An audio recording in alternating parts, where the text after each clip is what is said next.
Seorang tukang ojek di Kabupaten Pandeglang, Banten, resmi menggugat pemerintah daerah hingga 30 miliar setelah kecelakaan tragis yang diduga dipicu oleh kondisi jalan berlubang menewaskan penumpangnya.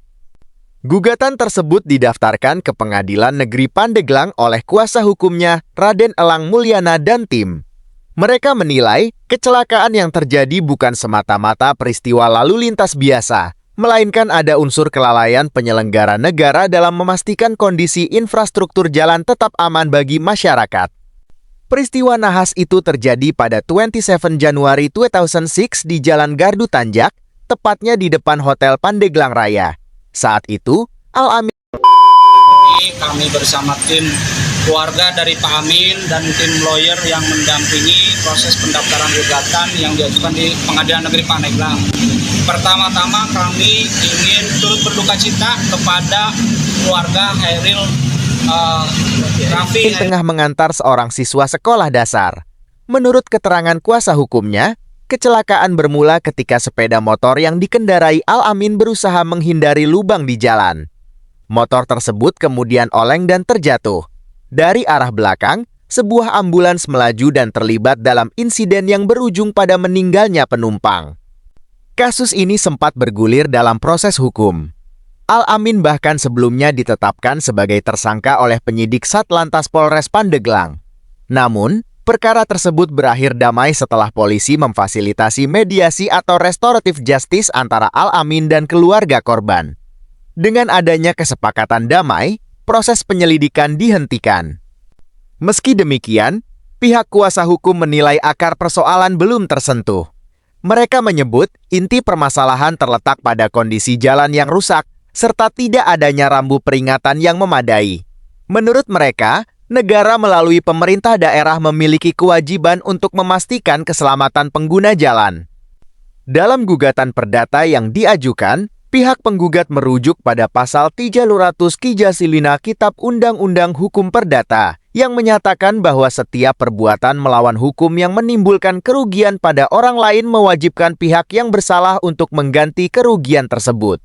Mereka berpendapat, kelalaian dalam pemeliharaan jalan dapat dikategorikan sebagai perbuatan melawan hukum. Gugatan tersebut ditujukan kepada sejumlah pihak, di antaranya Gubernur Banten, Kepala Dinas PUPR Provinsi Banten, Bupati Pandeglang, serta Kepala Dinas Perhubungan Kabupaten Pandeglang. Selain itu, sopir ambulans yang terlibat dalam peristiwa tersebut juga dicantumkan sebagai pihak terkait dalam perkara. Kuasa hukum menyatakan, dana kontrol miliar yang dituntut bukan semata untuk kepentingan pribadi kliennya.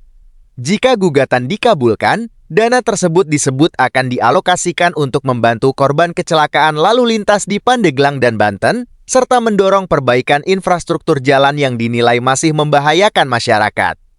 Pihak penggugat mengaku telah menyiapkan berbagai bukti, mulai dari foto, video, hingga dokumen kondisi jalan sebelum dan sesudah kejadian.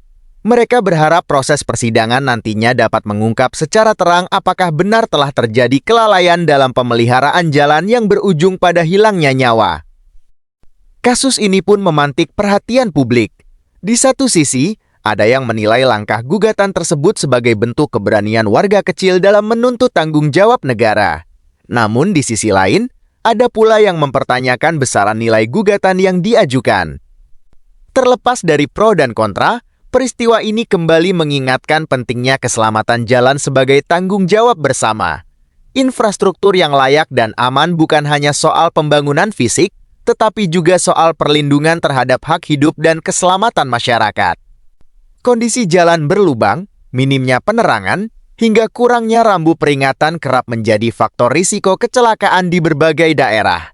Jika tidak segera ditangani, persoalan serupa berpotensi kembali menelan korban.